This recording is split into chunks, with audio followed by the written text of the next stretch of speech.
Good evening, everybody. So tonight we are having our visiting lecturer, Connor, who's come to talk to us a little bit about his role, a little bit about what he does for Birmingham Conservatoire. So I'm going to hand over to Connor. Welcome, Connor. Nice to have you. Thank you.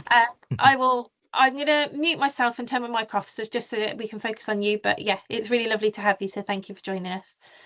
No worries. Okay, cool. Over to you. Cool. So hi, everyone. My name's Connor.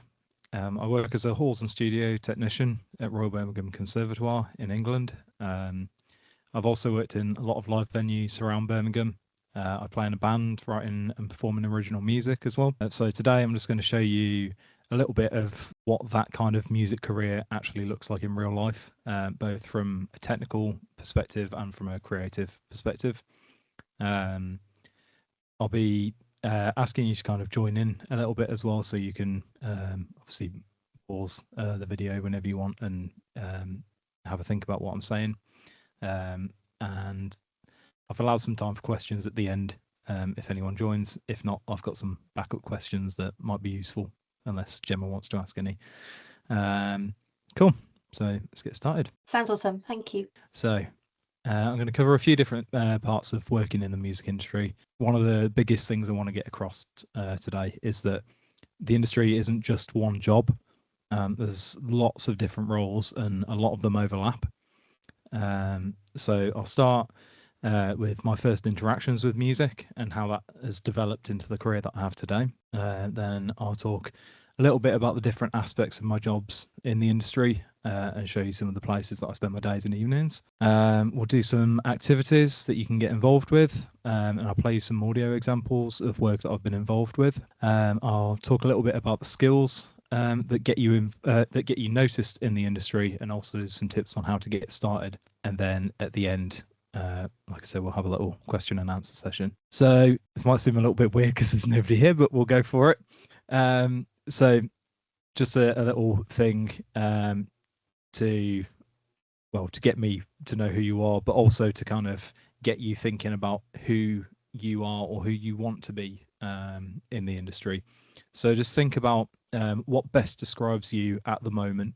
So that could be a performer, it could be a producer, a songwriter, engineer or technician, maybe even. And even if you're not sure at the moment, that's completely fine. It's completely normal to not know where you want to go in the industry, and and even if you do, that can change over time. It's definitely changed over time for me. So a lot of our students who are taking a music qualification are either doing music technology, music performance at level 2 or level 3, so GCSE and A level. Yeah. And then as an art school, this is open up to all students, so there'll be students from photography, art, loads of different places. So yeah, I think this is actually a really good question, because it's a big industry, isn't it, overall? So it's something to think about. Yeah, it definitely is. And even if you're not specifically studying music, I think there is a lot of overlap between each sort of type of media. There's going to be things that you can take away from this talk and apply to photography, film, same as like musicians and people working in the music industry can take from those kind of aspects as well. Right. Move on. So maybe just think about what kind of music that you're into as well. So how I got into music. So a lot of people kind of think of music careers as something quite linear. It's like you start like at level 1, if you will, and you kind of work up level 2, level 3. It's not exactly like that. You don't always. The thing that you think you want to do at 15,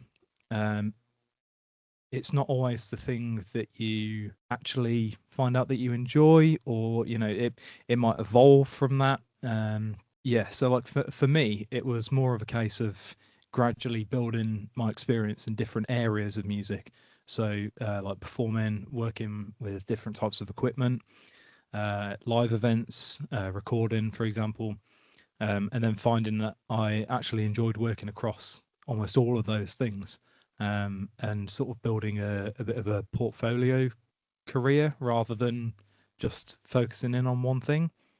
But yeah, that's one thing that I really like to stress. I sort of said it before, but you don't need to have your entire career mapped out right now. You know, plans can change, and you know, sometimes the route that you end up on isn't the route that you thought you were going to take, but it could be even better. Some of the most useful experiences I've got have come from just saying yes to opportunities and just figuring things out as I went. Yeah, so let's get started with my little journey. So I first started learning recorder in primary school. It's also where I gained my first experience performing as a group.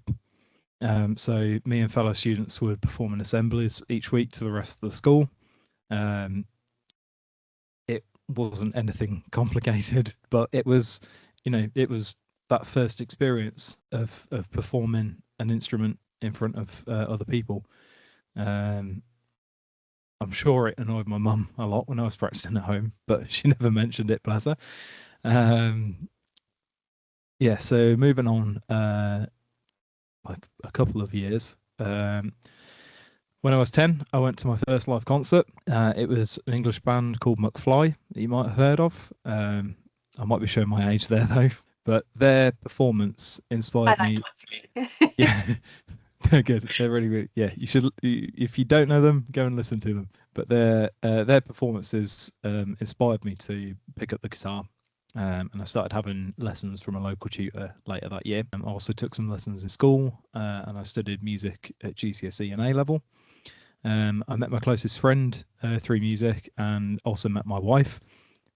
So yeah, music has always been a big part, really, of my life, and has kind of shaped who I am today. So, oh yeah. So carrying on with my I keep forgetting to click these, sorry. So guitar, school, bands. This is what I was trying to get to. So me, my friend and my wife, we formed a band before she was my wife, but together in college, under the tutelage of Gemma, actually. We played lots of interesting and fun gigs that gave us a lot of really useful experience and knowledge. So after college, I went on to study music technology at Birmingham City University. And I will hold my hands up and say I did not research the course beforehand. And I took it on a bit of a whim. And I don't recommend that you do that. I was extremely lucky. But yeah, definitely research the courses that you're looking at if you're looking at university. What was different about it to what you expected? So one of my first lectures, I went in and I was a little bit nervous because it's like a big lecture hall. It's nothing, it's on a much grander scale than college and school and stuff. And it was a lecture on like acoustics, not acoustic guitars, but like room acoustics. And it was highly focused on physics and maths, which were like two of my weak points in school. And I was just absolutely terrified. I just thought, I've made the wrong choice. I'm not smart enough for this. I can't do it. But I persevered. And as time went on, I kind of studied more. I realized that I could relate what was being taught back to music, which I understood. And that just helped me understand the sort of physics and maths that was otherwise terrifying me. Yeah, so it was yeah, I was very lucky in that aspect, but I highly recommend you do your research. Yeah, because you can check when you find courses that you like, you can see what's covered, can't you? When you now, Yeah. especially nowadays with, not saying that you're old, Connor, but it was some time ago, wasn't it? But they really break Yeah. down what the qualification looks at now, so it is really Yeah. useful to look. So that's really good advice. Yeah, and open days as well. Go to open days and stuff like that. So during this time, I also started gaining some experience in live sound, both as an extracurricular sort of thing at university, but also independently working with like local bands. It was only sort of like small pubs and club venues, but I was able to carry over a lot of the skills I was learning at university. But there was also a lot that I learned just from making mistakes during those times, and having to sort of problem solve on the spot. So like one of my first like I'll say gigs, but like I'm referring to that as like as a job rather than like an individual concert. There was a local band that put a Facebook post out and just said that that they were looking for a sound engineer, and for their like live shows. And I'd never done live sound before. I'd done a lot of studio work at university, but I messaged them and I essentially said, I explained my situation. I said, I'm new to this still, but I'm really keen to learn. When you get someone, would I possibly be able to shadow them? So like work alongside them, help them out, even if it's just stuff like, going and getting drinks for them, so that they don't have to stop working or anything, just basically being helpful. They replied back with basically just yes, and gave me a time and a date for their rehearsal. And I turned up and I was their sound engineer, and I didn't know what I was doing. So yeah, there were a lot of mistakes, but you learn from the mistakes, and yeah, it just makes you. Oh, there's my camera gone. Hello? Yeah. Hello. I can still hear you, but I can't see you. That's okay, but I don't know why. Okay, I'll try and. Oh, there we go. Oh, let's put it on my Mac one now. Okay, never mind. Yeah. So yeah, that was that really. Do you think that you learned a lot though from getting thrown? Sorry for the questions, Connor, but getting thrown to the deep end there, is that almost a good way to learn, just to be in the pit of it and sort of? Yeah, absolutely.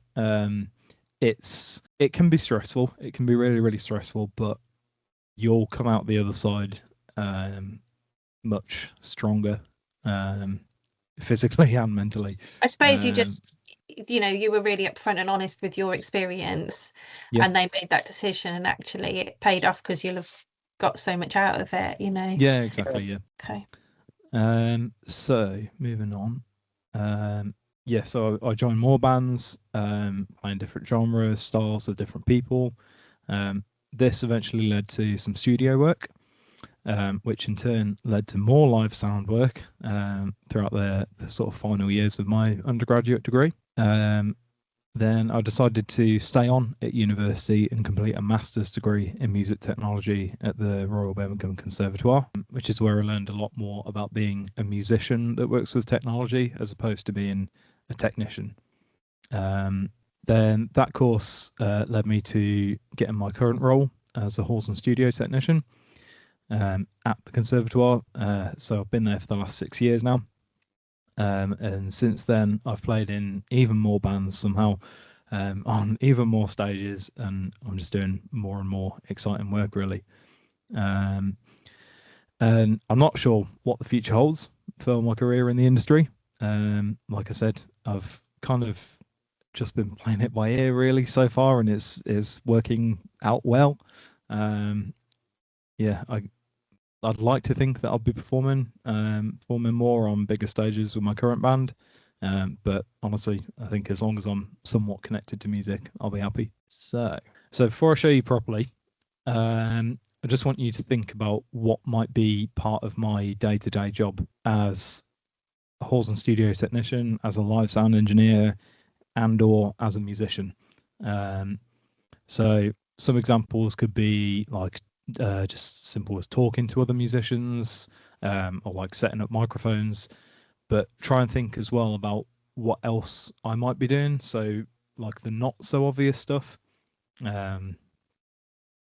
So what's interesting, normally, like when I sort of talk to my family and friends that are outside of the industry, they normally guess like the obvious stuff, like, oh, you set microphones up, you mix music, blah blah blah, this kind of thing. But a lot of the job is actually sort of planning and problem solving, like having good communication skills, and like I'd argue most importantly, making sure that other people can do their best work.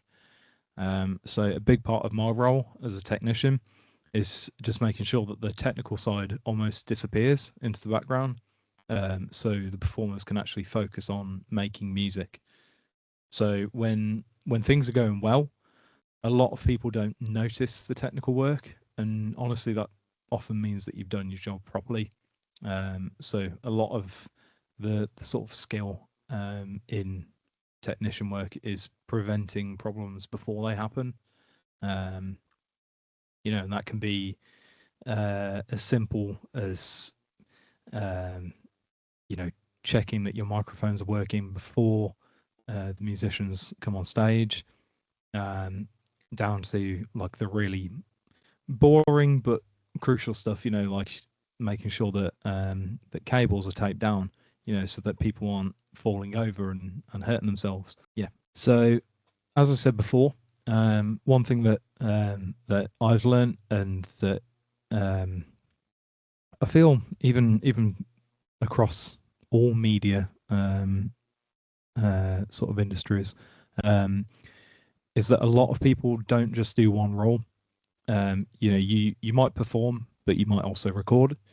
You might work live events, but you also write or produce music. But that can actually be a really, really good strength, because the more that you understand the sort of the full process, the whole picture, the more useful you actually become. The industries, I should say, often value people that can wear more than one hat. So, people who can, well, like I said, people who can perform, they can record, they can run live sound, blah blah blah, so on like this. So, just a few different parts of my career at the moment. So I've sort of split it up into 3 columns. So in terms of like studio work, you've got obviously recording. So you're looking at stuff like microphone placement. Why are you choosing a particular mic over another one? For those that are doing music technology, you'll probably be aware of stuff like polar patterns and frequency responses for those mics. That might be why you're choosing that particular mic over a different one. We've got editing. So obviously, you're sort of taking the best recordings, the best takes that you've got. You're taking out all of the bad notes, the out of tune parts, maybe even like breaths between like lyric lines, stuff like that. You're taking them all out and you're making the perfect take. So if you listen to I don't know modern music that well, but like if you listen to let's say Taylor Swift, you won't ever hear her singing a note out of tune. You won't ever hear her like clearing her throat before starting singing or anything like that. It's all edited out. It's like a false reality, really. But it's just the way things are. You don't have to do it, I should point out, but a lot of the time it is done. Mixing, obviously, just taking all of the elements together, blending them, and making a sort of final project that sounds commercially viable. And then I've put session setups in there. So what I mean by that is sort of making templates in the software that you're using that can just help you make your workflows a bit quicker, make like your sessions easier to navigate. You might say have a template where you've got channels already in place for recording drums, so you don't have to make them every single time. They might be all coloured red, for example. You might then have some channels already set up for guitars. They could be green. So again, it's just little things that don't seem on the surface that important, but it just helps save so much time. And when you've got a client who's paying you for your work, having the session set up before they arrive, rather than you kind of frantically trying to add tracks before while they're stood waiting to record. It just helps you look a lot more professional. So moving on to the middle column, the live sound one. So stage setups, similar sort of idea really. An untidy stage is a health and safety risk. As boring as that sounds, it's important to keep your stage looking tidy. It also looks really unprofessional if you've just got loads of cables and extra stands lying around. Just keep everything nice and tidy, and you'll do a lot better with your work. Microphones. So again, the same sort of thing. Why are you choosing a particular mic over another one? Sound systems. So even just a sort of basic understanding of how they work, so that you can provide the artist and the audience with a great sound. And then troubleshooting, just the ability to sort of problem solve on the fly.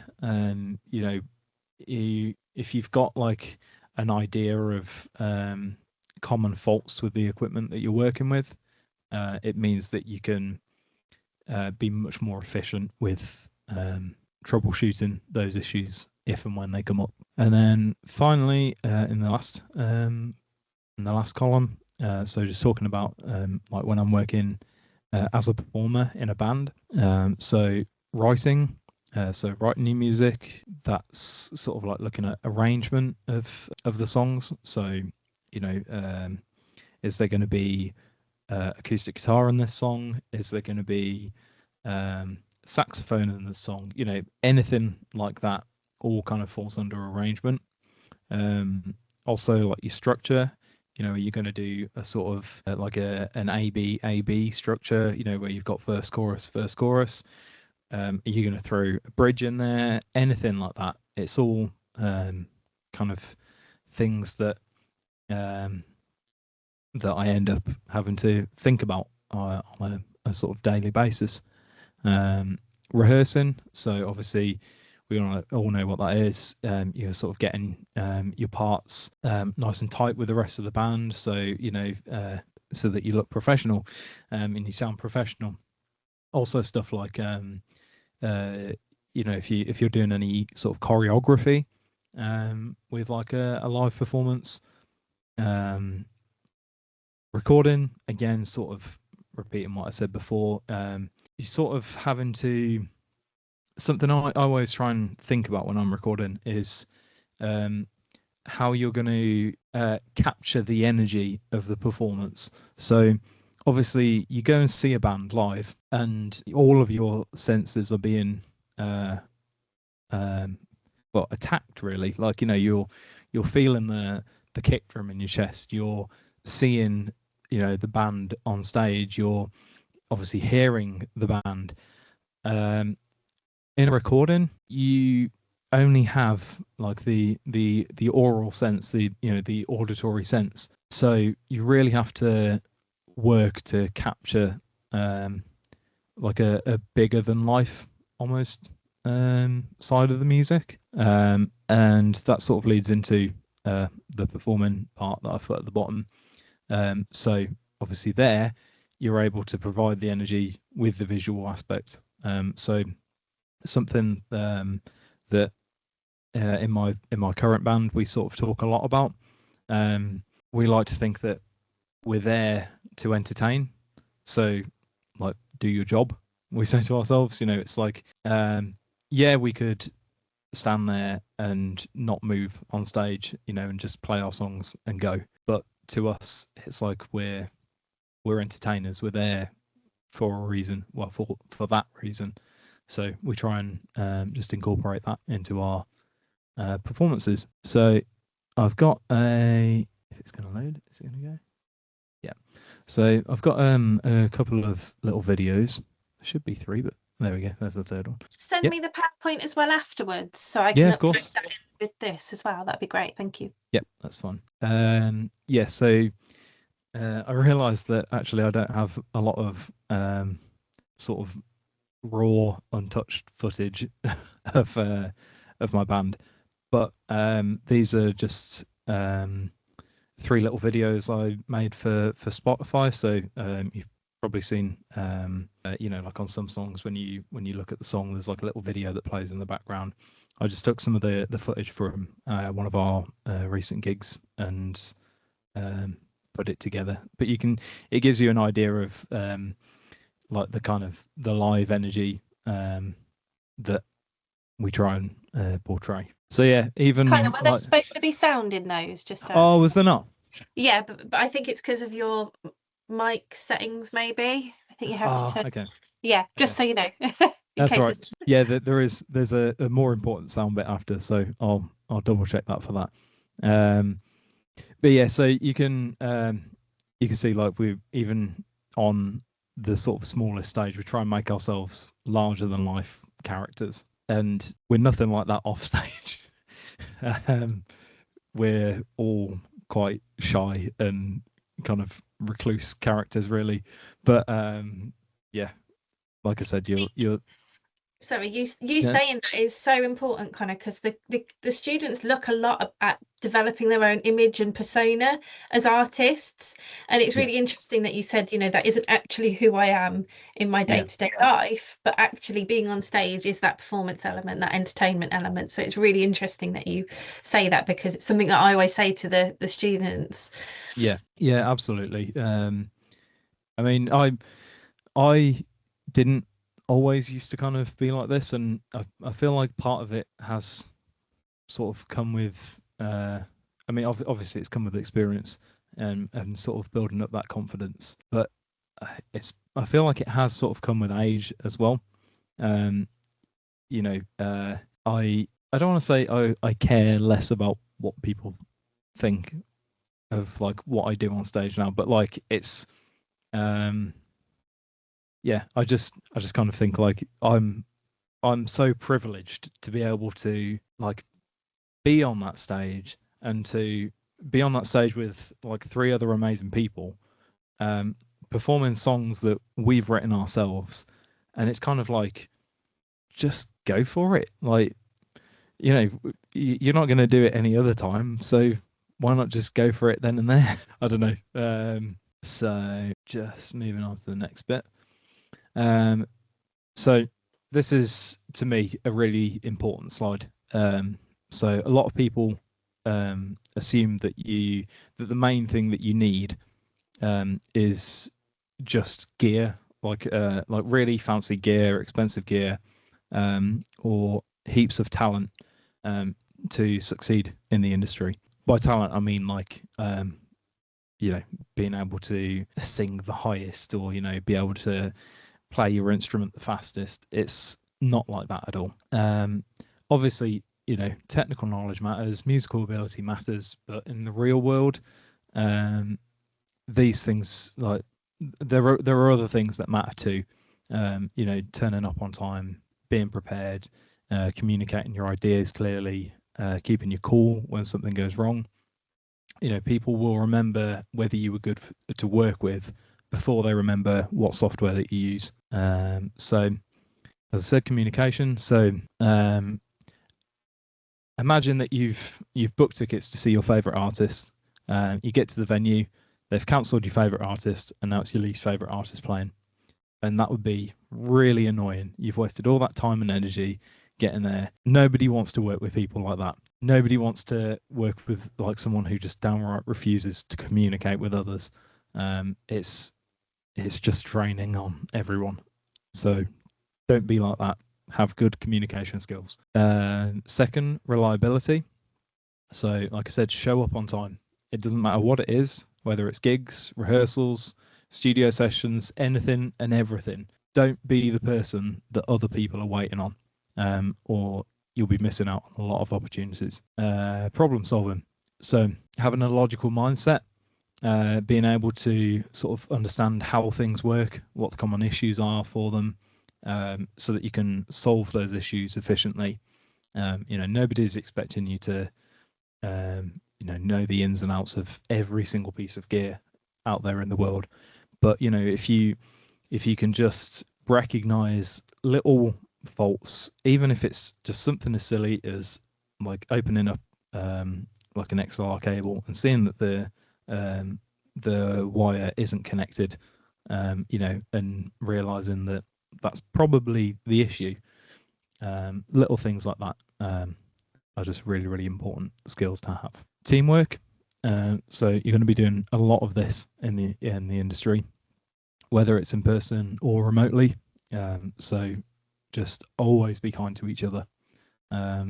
Word travels really, really fast in this industry, and reputation means a real lot, like more than you'll realize at at the moment.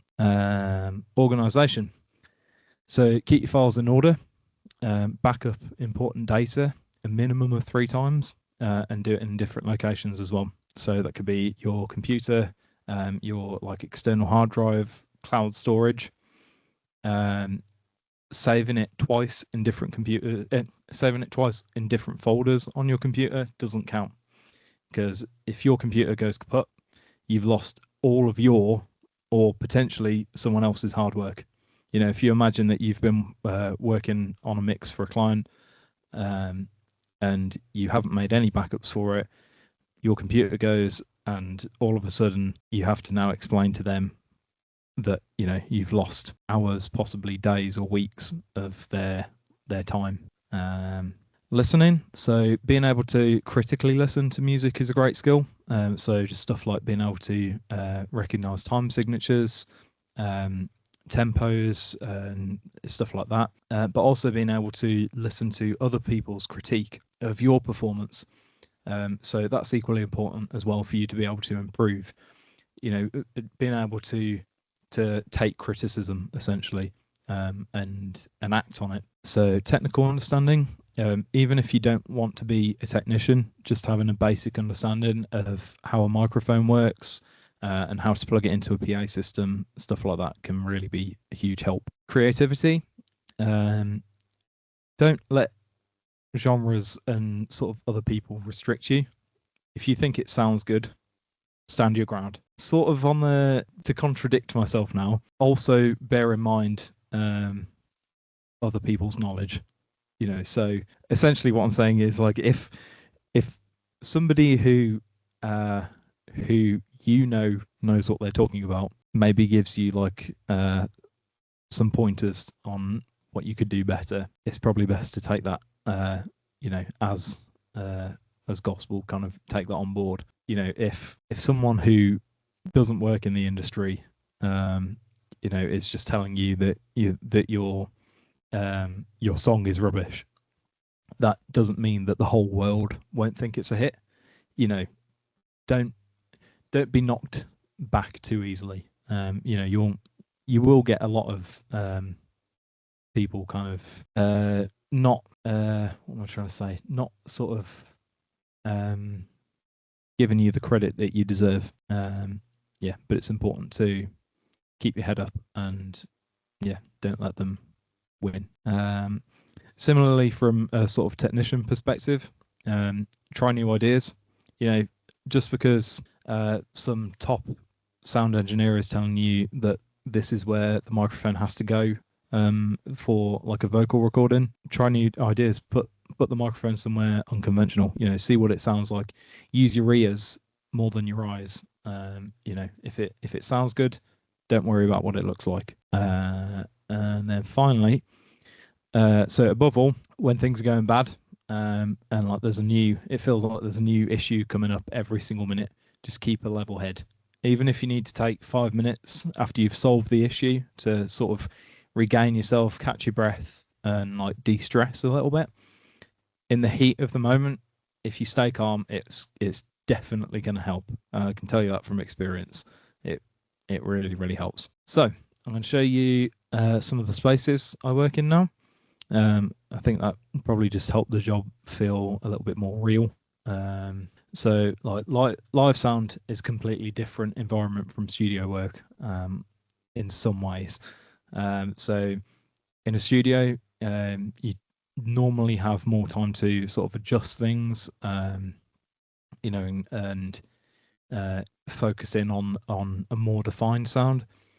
Most of the time in a live setting, if something goes wrong, you need to fix it immediately because it's going to be during the middle of a show, and the audience has paid to be there. You know, they don't want the show to suddenly stop for 10 minutes while you run on stage and try and find which cable is, you know, the one that's broken. So again, you need a good mix of technical understanding, but also kind of calm decision making. So this is the Bradshaw Hall. So this is the main concert hall in the Royal Birmingham Conservatoire. It's got a 440 capacity, so 440 people can be in there. There are along the edges of the walls where you can see these little like sticky out bits. There are like these acoustic curtains that come down. So that allows you to change the acoustic of the room. When they're fully down, the reverb time of the room is about a second, and when they're fully up, it's closer to 2 seconds. So it's quite a big difference, really. So mainly kind of change that. Why would you want to have the curtains down? What are they for? So if you've got material like if you got like a performance that is using say a lot of percussion or brass, something that's got like a really strong sort of attack in the instrument's tone. If you've got a shorter or I should say if you've got a longer reverb, it can end up getting a little bit like mushy, like it kind of, you lose the attack and it doesn't sound quite as like sharp and powerful as it would, you know, with the curtains all the way down and having that shorter reverb. However, if you were having like a full orchestra in the room, you'd probably want the curtains fully up. It sort of gives a more natural vibe of like what you'd expect to hear from an orchestra, you know, that kind of that big like blooming sound that you get from it. So normally classical concerts are in this space. There have been some sort of like rock and pop things happening in there as well, but mainly classical. Then we've got the so this is the East Side Jazz Club, again in the Royal Birmingham Conservatoire. So this is a much smaller venue. It's only 80 capacity. It's a much more intimate setting, as you can see. Obviously, from the name, you could probably guess there's a lot of jazz that happens in there. We do get some sort of like acoustic singer-songwriter acts in there as well. And there's like some comedy gigs that happen like on a monthly basis as well. Next, a little bit different. So this is the Brierley Hill Civic Hall. So it's essentially like a sort of town hall vibe. This is 480 capacity, so it's about the same sort of size as the Bradshaw Hall, but the ceilings are much lower. You know, so you're it's the sort of the natural reverb in that hall is a lot less. But it does a lot more variety of events. I mean, you can see in that picture, there's boxing going on. You know, they have like awards ceremonies, theatre, as well as like music, tribute acts and stuff. So again, as I was kind of saying before, you know, I started sort of in the industry as a performer as such. Then kind of went to university thinking, oh, I'm going to go into studio work. then sort of not shifted, but kind of like broke into and like had a little bit of live sound work. And just because you're doing live sound doesn't mean that it's always going to be music. There could be boxing, and all sorts of stuff. There's there's a lot of variety. So this is one of the studios in the conservatoire. So it's got the largest live room in the conservatoire. This is Studio 1. So you can fit, you can see just through the window, there's like some little chairs in the background. So that's the live room where the musicians would be. So you can fit like roughly a small orchestra in there. And it's also where some of the tracks, which hopefully are going to work later, they were recorded in those rooms. We've got an edit suite. So that's used a lot for sort of film and game audio.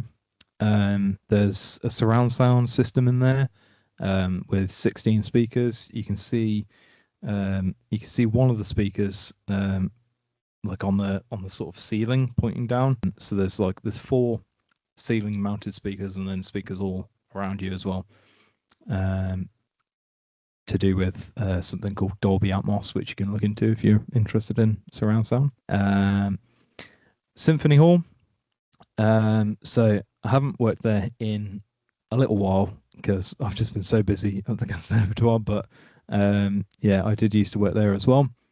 So that is 2,200 capacity, so much bigger. You get a lot of pop and rock sort of touring shows there. A lot of classical as well. You'll get the sort of City of Birmingham Symphony Orchestra as well as touring orchestras as well. And then finally, Birmingham Town Hall. So that's a 1,000 cap. So still pretty big, but not as big as Symphony Hall. And again, pop, rock, classical shows. They have like a lot of conferences there, as well as like some sort of small scale theatre stuff. So yeah, a lot of variety. Cool. So we'll do a quick activity. So I'm going to show you a setup, and I want you to look at it from the perspective of someone working in music. So you don't need to know loads of technical stuff. Just use your eyes and your sort of logic. So think about what can you see. Is it a live environment? Is it a studio environment? What's the setup for? Just stuff like that. So start with the first one. I'll just give you a few seconds. So obviously, first things first, it's a drum kit. You can see that there's nothing else really in the room. There's a little guitar amp in the back, but that doesn't look like it's being used. There's microphones obviously all over the kit. There's one in the kick drum. You can see one on the snare drum. It doesn't look like there's any on the toms, but that's sometimes normal with with smaller kits like this. You've also got the 2 overhead mics, kind of looking at the cymbals. So obviously it's a drum recording. It's in a studio, and we're going to assume that there's not kind of guitars and vocals and stuff being recorded at the same time. It looks like this session is purely for recording drums. So we'll move on. So again, I'll just give you a few seconds and just look at what you can see. Maybe just like make a list of instruments that you can see, what you think the mics might be being used for, what these little boxes at the front, what they are or what they might be for, if you know. Is it a live environment, do you think? Is it a studio environment? Just think about all those sort of things. So obviously, again, we've got the drum kit. It is mic'd up. You can see there's a mic in the kick drum. There's a mic on the tom that you can see. And there's also one, it looks like, on the hi-hat on the right. You've still got the overheads again, but you've also got some guitars, bass guitar. You've got a piano over on the left. You've got 3 vocal mics, it looks like, along the front of the stage. And you've also got these little boxes they're called monitors. So it's just essentially so that the musicians can hear themselves back. So normally the musicians will be behind the PA, which means that they're not able to obviously hear the music that they're making.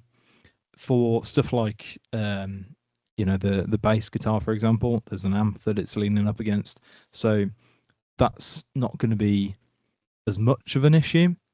But for the vocalists, if you imagine that you've got this really loud stage, you've got a drummer going nuts on the drum kit, and you're trying to sing, you're going to struggle to sort of find your pitch. And you're really not going to feel confident singing on that stage. So by having those little speakers just pointing up towards you, you can have your vocal put back through those speakers, and it just means that you can find your pitch, you can sing in tune and feel a lot more confident on stage. So last one. So again, just look at what you can see. Is it a live environment? Is it a studio environment? What do you think the setup's for? So there's a few extra little bits on this one. Just see if you can spot. So obviously, first of all, there's this great big sort of drape going all the way around. It's on some sort of wooden structure thing. You've got a single microphone in the middle. There's this little round sort of foamy looking thing in front of it. So that's called a pop shield. What that is essentially doing when you've got words that begin with P or B, you might be able to hear it a little bit with my mic actually. If you put your hand in front of your mouth and just kind of make those noises, you can feel there's like a ball of air that comes out, as opposed to if you say other letters like L, there's no air coming out on those. So those words are called plosives. That pop shield is essentially just a filter that breaks down that ball of air before it hits the microphone, and it just means that you're not getting that kind of poppy noise essentially. You've also got a pair of headphones on the mic stand as well. So if you haven't guessed already, it's a vocal recording booth. It doesn't look necessarily like a high scale studio, but it does the job. Again, if it sounds good, then it's good. It doesn't matter what it looks like.